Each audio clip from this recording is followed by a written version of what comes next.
Happy Thursday, everyone. This is So What, the Marketing Analytics and Insights Show. Is John and I this week. Katie is somewhere in the woods being chased by bears, I believe, right? Hopefully not. Or very large squirrels. One of the two.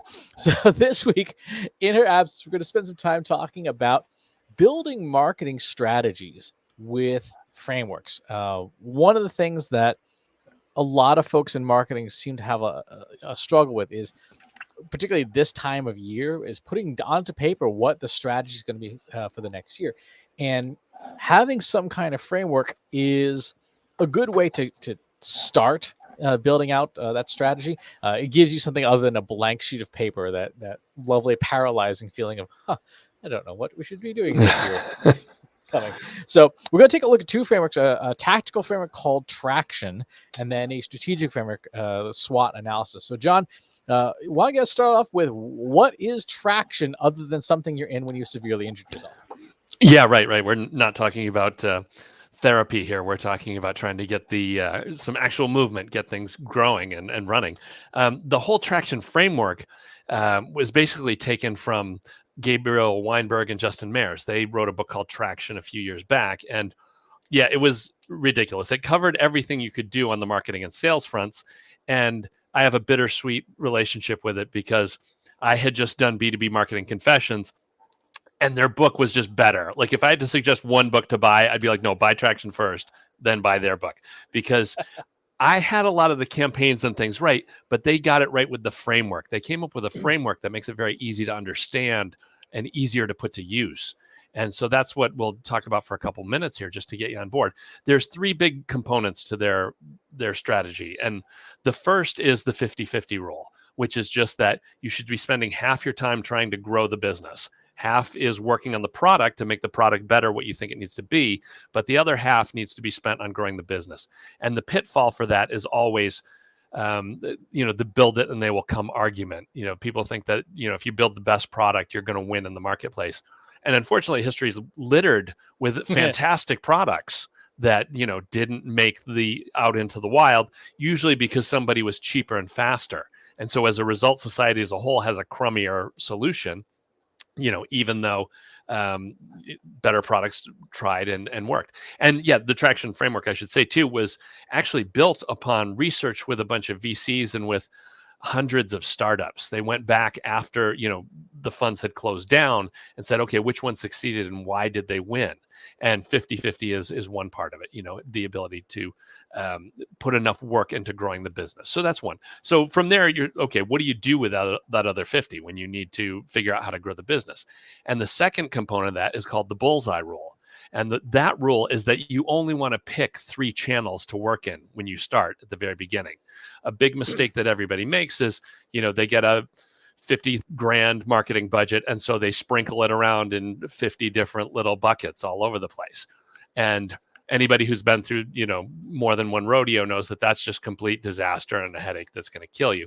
And the solution to that is you pick 3 channels, you test all 3 against each other, and hopefully, and usually, one of the 3 will have some traction, some activity.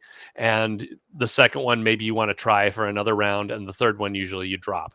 And you just keep this iterative cycle going of pick one, work, and over time, you will eventually just have all of the channels. There's 21 channels in the model, and you'll have all of them. But you start with 3, and you just, as they generate a positive ROI, then you can decide to, go deeper and until you hit a point of diminishing returns. But by that point, it's paying for itself and you can keep moving forward. So that's the cycle. And so then the big, of course, reveal from all this is, all right, so what are the 21 channels? Where does everything actually, come to bear, and where do you actually put your money? And so this is the updated model. Now, to be honest with this too, it's based on Gabriel and Justin's original model, but over the years we've added different branches and changed a bunch of things as things have evolved and moved. So the overall model here breaks down into 4 channels now. Product marketing, which is, you can actually generate traction and do marketing programs by making changes to the product. At the bottom is sales. There's just the putting a person-to-person discussion going in one flavor or another to make that work.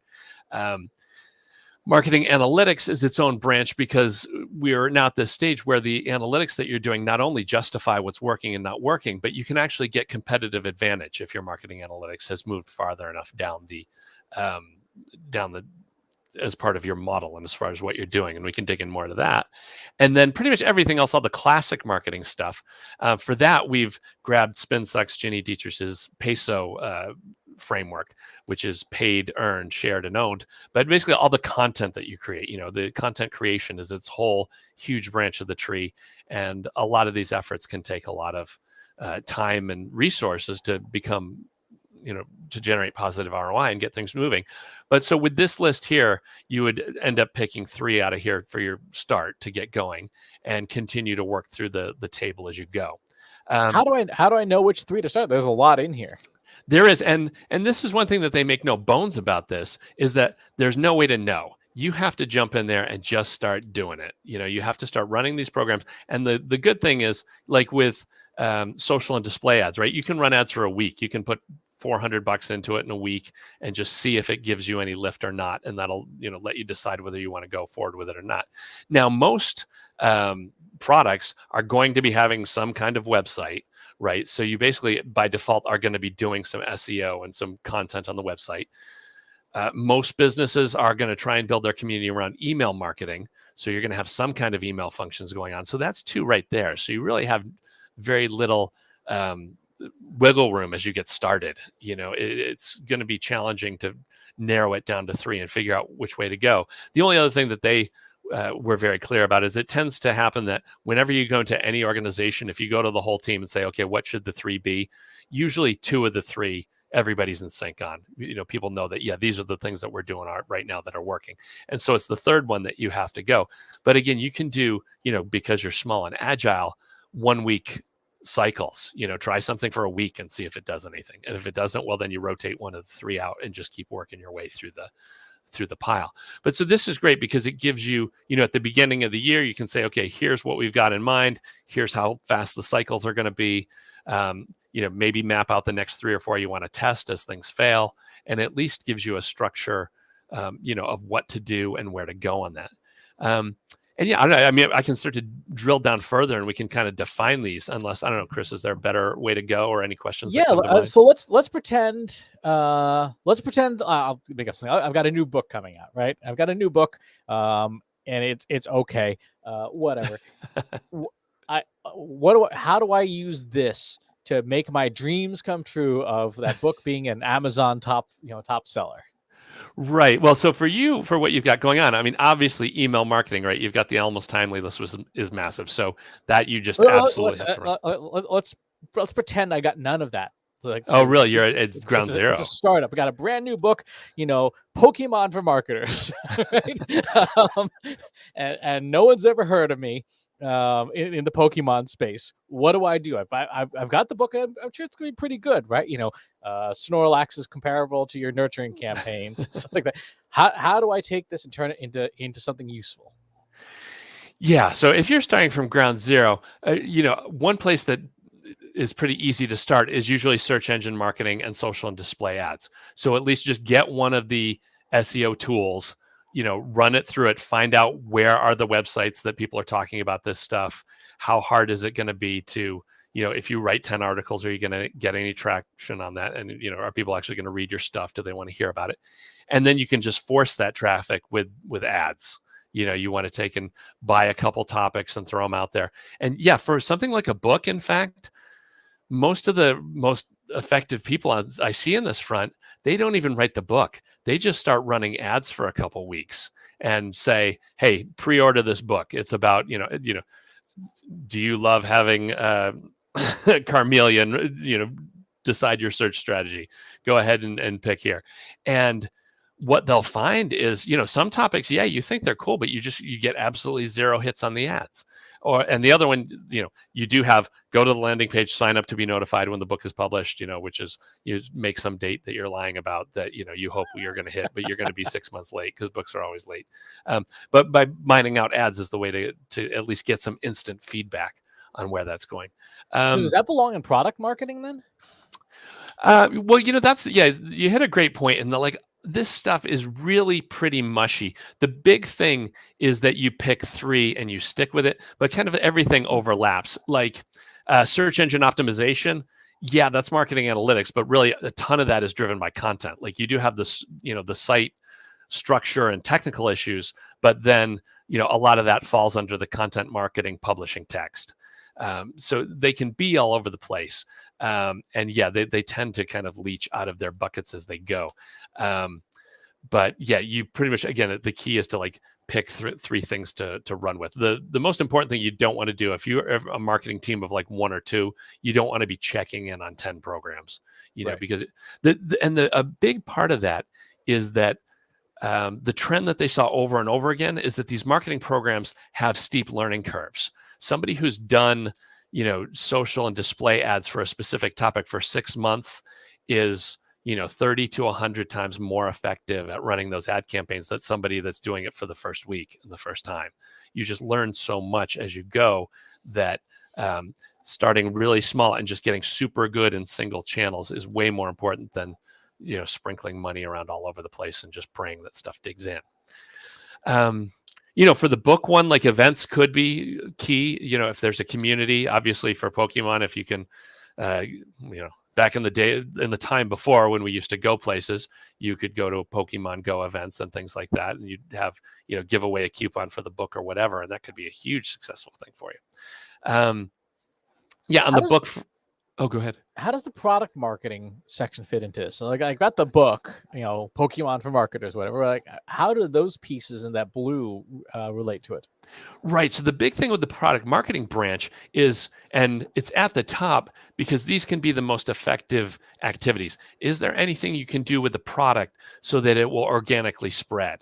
Okay. So, all the social networks totally leverage this, right? As part of their engineering as marketing. When you sign on to the new social network, hey, upload your contact book, give us everybody. And so now every time you're sending a message to somebody, it's saying, hey, you're on head book, welcome, come invite your aunts and uncles and 65 people. And any of these organic things that are baked right into the product. A lot of it too is just share your results. You use X product, go ahead and publish your results to social. That's the kind of stuff that can give you exponential growth, because if something there works and it just spreads like wildfire on its own, you get like the Clubhouse effect. Who knows whether the app is really that good or not, but if everybody decides it's cool this week, you're going to get millions of downloads. And then a little bit of an angle on that is sometimes so engineering as marketing is when you're baking that stuff into the product, you also have existing platforms slide into that. So it's, for example, any B2B SaaS thing, sooner or later, you start to consider if it should have a HubSpot or a Salesforce integration. Mm-hmm. Because if you can latch onto another platform, that's just going to be, again, the bodies can just start pouring in from its own momentum. You don't even have to get involved. If you I'm trying to think of a good angle for Pokemon, if you could bake the Pokemon into Salesforce Trailblazer, where, additional Trailblazer badges include Pokemon, that would probably sell itself instantly. You could totally retire off that. Follow offshore, pay attention. Yeah. Let's do some gamification. Come on, get on board. Okay. So assuming I've got a book that really isn't a whole lot I can engineer to it because it is just a pile of pages, right? Where does something like influencer marketing fit in here? Yeah, so that influencer kind of is a little bit in between. That's classic awareness stuff. So it's either conventional PR or it's just your social. It's a matter of do you get somebody to help you out with that, or do you do it yourself? And in which case you'd be doing a ton of social. But yeah, that's for a book, that could be a killer one. If you find top players and get them to endorse your book and say that it's there. And some of that could drop down on the sales channel too, a good affiliate program. A lot of influencer marketing is actually just affiliate programs. It's not that they really like you that much, but if they're getting $2 a copy, suddenly you're going to find that they're willing to share it with everybody in the whole community, which can be great. Gotcha. Let me think. Okay. Yeah, go ahead. What else? Any other questions? Well, so this is predicated on, I guess, this is much more of a tactical framework than is a strategic framework, right? Because this is like, where you're trying to go. Now, this is the map for how you're going to get there. Yeah, and the big thing is this is presuming that there is a there. I hate to use that hackneyed phrase, but it's you've already done the homework, and I think a lot of the stuff you're going to talk about with lining up your strategy, but you're kind of placing all your bets that you've already got the ship pointed in the right direction, and it's just a matter of getting it moving faster. Because it will prove itself out really quickly if you pick 3 channels and hit 3 channels, once a week for 4 weeks, and you've gone through 12 channels and you're all at zeros. It's time to back up and do a different kind of analysis. All right. So speaking of that, let's pivot to our friend, the SWOT analysis. Now, John, based on your past experience, what do you remember about SWOT analysis from like all those Harvard Business Review case studies we all had to read? Oh, yeah. Well, the case studies are a big part of it. But for me, it's always, this is like the classic kickoff activity. They put the paper up on the easel, goes up at the once a year company meeting, and everybody runs through this. And I don't know. Looking back now, having more historical, understanding of things, like that's absolutely insane. Like, why the hell would you do that with the whole company on board? Like, that's for like a small group of managers to do and like figure out before you just throw it out to the rest of the world. So yeah, I guess that's I didn't realize the places that I was at were such a complete asylum. Because that just is total insanity.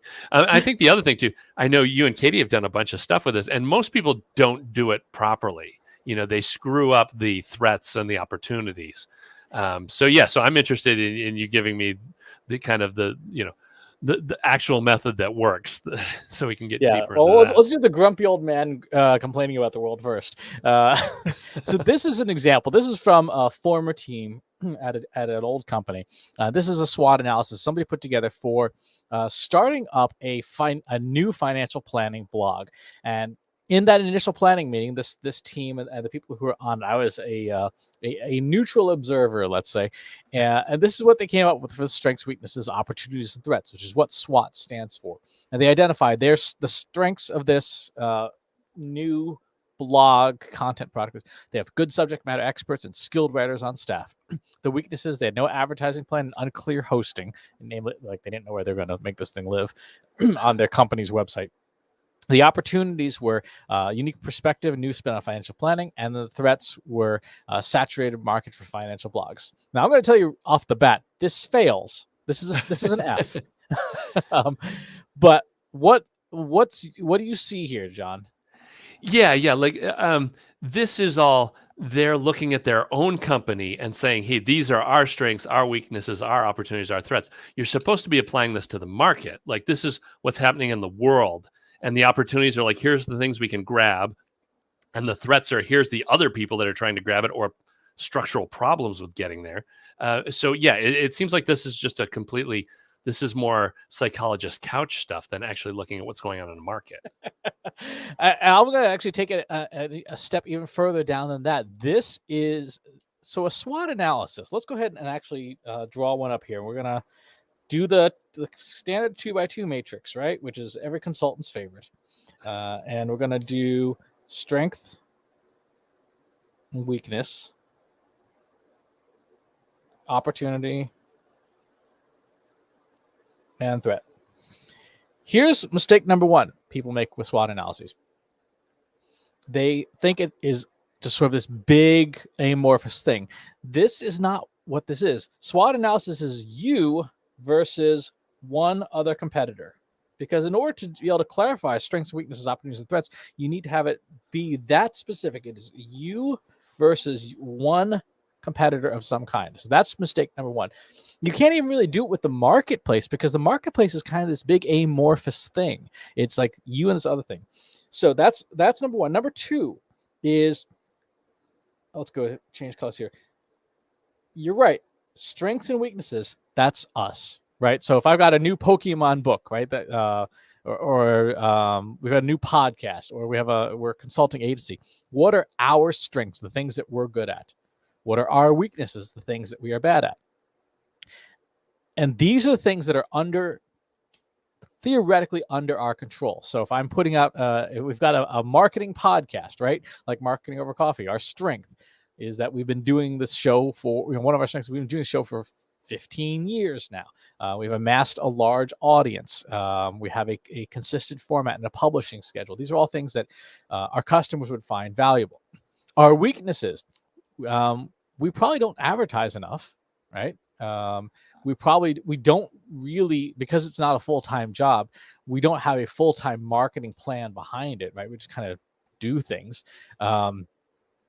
And there's not a lot of order or structure to it. I mean, the show does well for sure, but it probably could be bigger if these things that were innate to our practices didn't stand in our way. Now, from your perspective, thinking about the podcast, because I think that's a good example. What are some of the other strengths and weaknesses that are unique to marketing over coffee? The community is huge on the strength side. It's the fact that we both in our own careers too have been doing the same network and building the same audience. So that's a big deal. But yeah, it's interesting that the space has changed in that, I think a strength was being an early adopter, coming in and being able to kind of build things up before it goes. But now that almost goes into a weakness now in that, well, I guess that's more of a threat too, but it's just the landscape has changed. It's far more difficult for us to cut through the clutter just because there's so many other different outlets out there and guest fatigue and all kinds of things like that. Yeah, I would say being early, I don't think belongs in either, because it's not something we have control over. Like, we can't control that we were or were not early.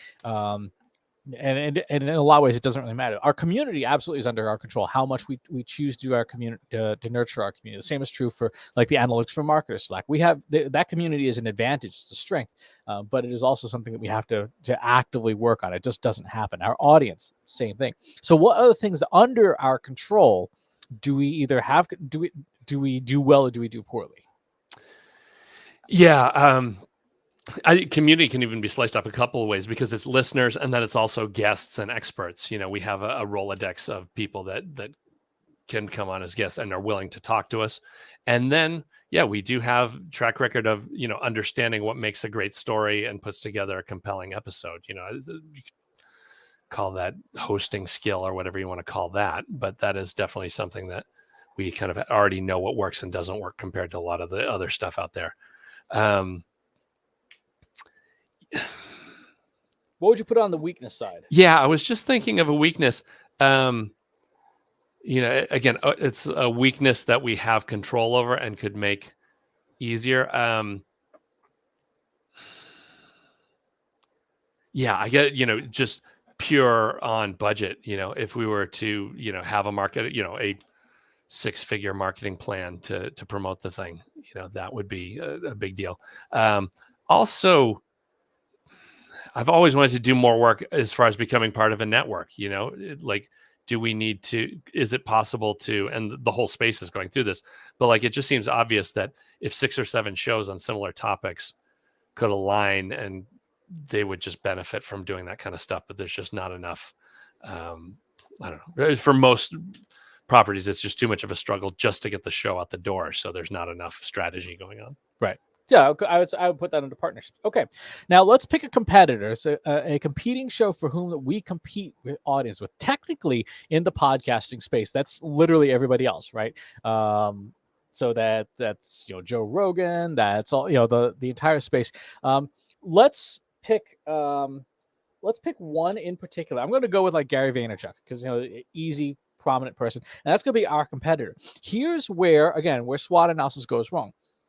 These threats and opportunities, we think of them as these weird, crazy externalities, when really all this is our competitors' strengths and our competitors' weaknesses, right? So now we are doing the inverse exercise here. So for Gary's show, he's got a huge audience, right? He's got a fantastic audience. He is a content machine. So he has a content velocity that is out of this world. He has staff. He has 27 staff just responsible for producing his stuff alone, which is just nutty. Just the idea of having a 5-man camera crew following you around all day, recording every single thing you do is slightly odd. but it works. And distribution, right? So because he's got this large network, he's got a distribution pretty well handled, and he spends money like crazy. So he's got a huge ad budget. He on his stuff is spending on one of his recent podcasts was saying he spends a couple $100,000 a month on just promoting his stuff, and he doesn't care about the results at all. He's like, I just need to see eyeballs on my stuff. I don't care who it is. He has a kids show and stuff. He's like, I just want people paying attention to my stuff. So weaknesses, things that are under his control. Because of this, he inherently has a lack of focus. Right? Just try everything to see what's working, which means that there's also a lot of waste, right? If you're building a kids show for marketing, and you're expecting, you're trying to build a cartoons and comic books and stuff about your personal IP. That's a reasonable 15 to 20 year plan. Because a kid who's 10 today who becomes an entrepreneur at 30, yeah, if you are still alive, then that may be a good bet, but it's a little bit tough. And because of the way that he does his content, there is a lack of originality. If you watch his YouTube channel, you don't need to listen to his podcast, right? If you read his blog, you don't need to watch his YouTube channel and stuff. Because he's repurposing all the time, it's pretty much the same stuff in every channel. And so if you're trying to make a podcast successful, there should be something there that you can't get other places. Now, from a big picture perspective, because of the size of the strengths that he's working with, his strengths greatly outpower his weaknesses, right? He's been enormously successful in leveraging his networks. But the next step in a SWOT analysis is to say, okay, what are the things here that cancel each other out, right? Are there things that, when we look at our strengths versus his weaknesses, do they map well? We do have good focus, right? So that is something that we can double down on because we have focus. He doesn't necessarily. We don't have a lot of waste because we don't spend that much to begin with, right? But that is something here on this side. We say, okay, this is something we need to do more of because, yes, he's wasting money, but just that sheer distribution is working for him. So that's kind of a thing that I would say we add a +1 on priority there. Lack of originality. Again, this is a good one for us. Our content is good. When you do the guests for Marketing Over Coffee, how do you decide what you're going to talk about? Is it like, I guess the thing I would say is when you watch, say, like Melissa Benoist promoting her new book, and you check out the Kelly Clarkson show and Ellen and Oprah, it's literally the same 7 questions she gets asked all the time. How did you come up with the idea for this book? So if you watched one, you don't need to watch the others. Whereas a show like Hot Ones, the way Sean Evans does his interviewing, he does a crap ton of research, and he's always asking questions that you've not heard on other shows. So when you do the guests with Marketing Over Coffee, how original are the guests' answers? Yeah, it's the same thing like you were talking about with Hot Wings, and it doesn't scale that well, but it is the fact that, like, I've read the books. I always talk about how other interviews start with page 1. I usually start with page 250. Like the best things you can get from an author. Because people don't realize this. When a book is finally in readers' hands, the author has moved on for a full year. So the question of like, okay, now that you've finished this book, like, what are you working on now? That's actually an answer that they're not going to give to all those other interviews, because the other ones are they're going to have to start from page 1. Like, oh, so what's this book about anyways? So yeah, that is one thing, is to do a lot more research and qualification, and taking more of an NPR approach to the interviews. Mm-hmm. Okay. And then for the segments that we do, how would you, again, there's stuff that we'll see in, let's say, like search engine land or things like that. How would you improve that so that was even more original? So even if you read the article in search engine land, listening to the show would be of benefit. Yeah, I think that's, one is that stuff is being curated. So it's, you don't have to read all the articles. We're going through and we're giving you the 10 most important ones for this week. And then it's also the gut check on, we can actually provide additional commentary to, as far as Yeah, no, we've tried that, and that's a bunch of baloney, and or that yes, that does really work, and you need to do it. So yeah, that's a very specialized info that we're adding onto that, and yeah, there's definitely value in there. Somebody that listens to us for 20 minutes is basically saving themselves, an hour and a half of combing through other outlets or trying to test stuff on their own. Right. Okay. So what we're starting to get at now in terms of this framework is it's no longer just a laundry list of random post-its, which is what it always ends up being, like some 2-day strategic review of a wall with post-its all over it. And you're like, and now what? We're starting to outline the things that we can do, because remember, this is all about control. We have no control over what Gary Vaynerchuk does. Just like we have no control over what Accenture does, as when we're speaking from Trust Insights. We have no control. If you're McDonald's, you have no control over what Burger King does. But we have full control over these things. So based on these weaknesses we've identified and these strengths, we can say, okay, we need, as an action plan, let's go with green here. We need to increase our originality and research. We need to continue to improve the value of our content, but we're doing okay on experts. We need to improve more of our community, because community is something that Gary does pretty well too, but we need to find our niche, something there that he doesn't have and doesn't care about. Because again, if you're a small company going up a big one, you're not going to take on the big one on a face-to-face punching match and win. The same is true for audience. The audience can be better. On the weaknesses side, the budget is one thing. We probably need an actual marketing plan. Right. With things like KPIs, so that when you see other shows talking about, the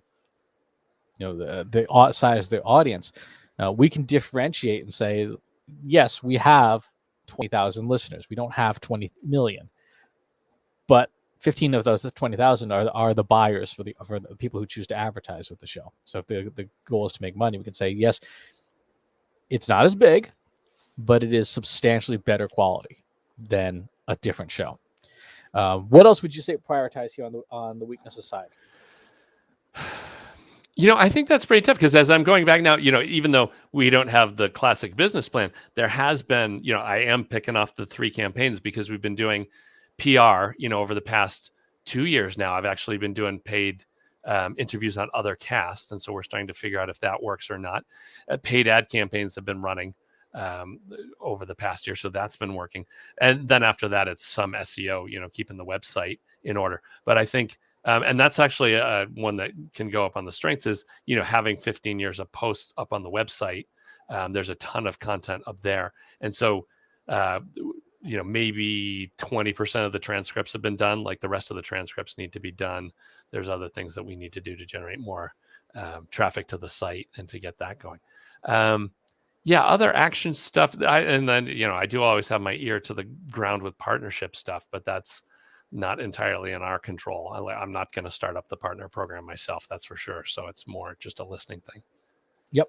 So now what we've done here, and we actually probably should have done this in reverse order, but that's fine, is we've identified the strategic imperatives using the SWOT analysis if our goal is to deal with the Gary Vaynerchuk show. Now, if we want to talk about the landscape as a whole, this would not be the right framework. Something like Porter's 5 Forces would be the better framework, because it's intended to talk about what's happening in the landscape as a whole. Podcasting as a whole is changing. SWOT is for, you need to take a baseball bat to a specific competitor's knees. You need to somehow get advantage in the space, especially if it's a single larger competitor of some kind. And this is the way to use it. And then once you've got that, then you take those bullet lists of, okay, we need to improve our interview content. We need to improve our SEO. We need to assign some marketing KPIs, and now we can map it to traction. So based on that, like one of the first things that would come to mind is, okay, we're not going to do partnerships, but how can we do that product marketing, that engineering as marketing, and turn that into, how do we build that into the show? Yeah. And now when you end up doing this, when clients want this kind of analysis, then, so are you going in and usually doing it for 3 or 4 competitors to get a better picture of the space, or how does that usually work? It depends. It really depends on the client, because if it's, and how much creep they have. The question that we always like to ask people is, who do you lose to in RFPs? right? Or in sales pitches. So like back when Katie and I worked at a PR agency, we lost to Golan Harris and Edelman, but mostly Golan Harris, because Edelman, there were a lot of client pitches we were in where like, the budget wouldn't even get Edelman out of bed. But Golan Harris was one of the big ones. And so that was the first thing, was to say, okay, well, what specifically why are we losing to them? And you can do this for a lot of competitors, but once you get above 2 or 3, then you start saying, you know what, you need to do a Porter's 5 forces first, because it's pretty clear you don't understand the space. There's something in the space itself you don't understand.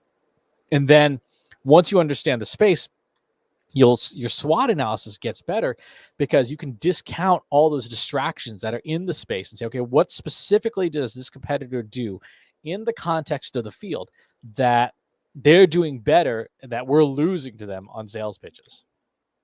Yeah, that makes sense. I could see that, having that be sales driven. Yeah, because any semi-mature company has a couple of thorns that they're always complaining about. Oh yeah, totally. And one of the things that you hear a lot in PR, and I know it drives PR practitioners up a wall, is when somebody asks, like, who are your competitors, and a company inanely says, we're so unique, we have no competitors. Yeah, there's no competition, right? There's no competition, which is code for we have a product nobody wants. Yeah, we don't know what the hell's going on at all. Exactly. So if you were to, in a case like that, that's again one of those warning signs where the framework you have to work with is not the right one, because it's clear that this is something that somebody doesn't quite understand. It's like when you look at Porter's 5 forces. Let's go ahead and bring this up here. You're looking at things like, is this the right one? The right spot here. I think I am. No, that's Levitt's diamond framework. Yeah, I think this is Porter's 5. No, that's not Porter's 5 forces. I'll have to go look it up somewhere. Oh, there it is. So your bargaining power of suppliers, threat of substitutes, threat of new entrants, and bargaining power of buyers. So in a case like a podcast, your bargaining power of buyers is your audience. Namely, how easy is it for an audience to switch? How much power do they have over you, right? In podcasting, it's super easy. That drive time slot, or that time in the gym, they got 40 minutes to listen to 2 shows. Is your show going to be one of them? If your show is like 2 hours long, probably not. Yeah.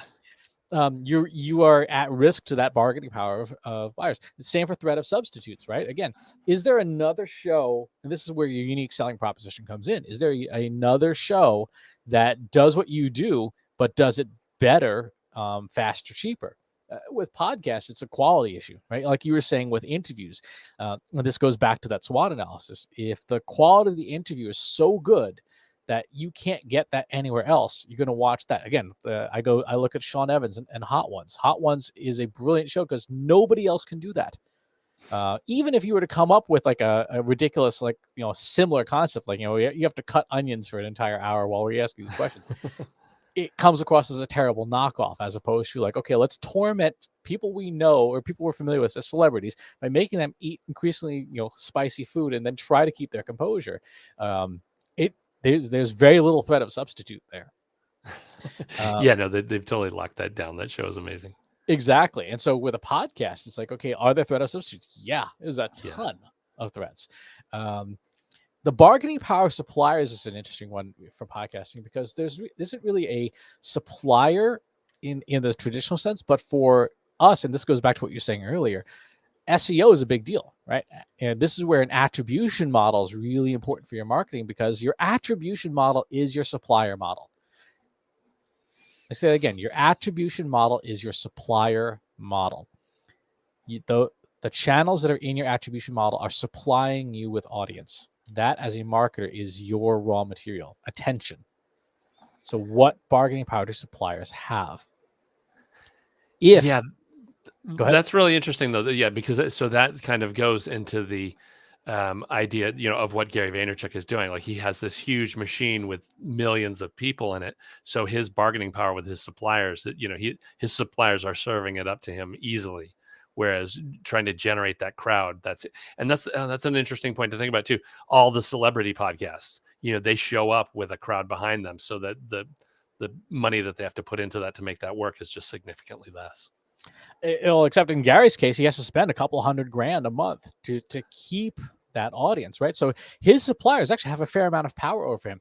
But for us, in marketing, with things like SEO, Google has enormous power over us, right? Google, one change in the search listings and you are gone, right? You've vanished. That's something that has to be considered. And again, going back to the SWOT analysis, that 15-year history does matter, because from Google's perspective of expertise, authority, and trustworthiness, a new show starting up that didn't have a big ad budget or something would be at a substantial disadvantage to an existing well-established show, because we have built that content authority with Google, and we have a little bit of power with that supply. Not much, but a little bit.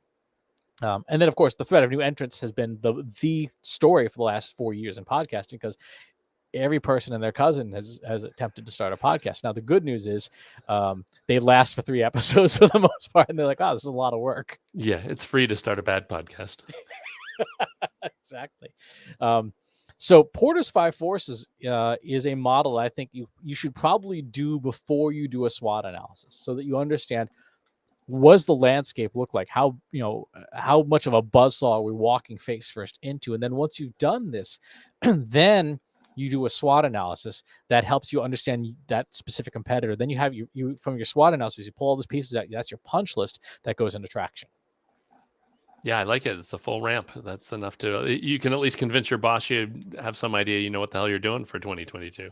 Exactly. So that's today's show. We looked at the 3 frameworks, really. What to do with the analysis, and then turning that into a measurable strategy. And remember, as you look at something, we talked about this with Porter's 5 Forces a little bit. We talked about it a lot more here with the SWOT analysis, in terms of these are specific things like the community that is measurable. Like, you can measure community numbers, community engagement, your budget spend, your cost per acquisition. All these things have KPIs attached to them. And then once you go into traction, you're talking about now very specific metrics, your email marketing, click-through rates, and stuff like that. So if you follow this process, you can quickly identify, okay, here are the things that we need to pay attention to. Here's what we need to do, and here's how we measure each of those things. But if you would prefer to have someone talk to you about it, let us know. We're happy to help out. So any final parting words, John? No, just, make sure you get your paperwork ahead of time before you get asked for it. That makes life much easier. All right. So with that, we will, thanks for watching, and we'll talk to you next week. Thanks for watching today. Be sure to subscribe to our show wherever you're watching it. For more resources and to learn more, check out the Trust Insights podcast at trustinsights.ai/TI podcast, and our weekly email newsletter at trustinsights.ai/newsletter. Got questions about what you saw in today's episode? Join our free Analytics for Marketers Slack group at trustinsights.ai/analytics for marketers. See you next time.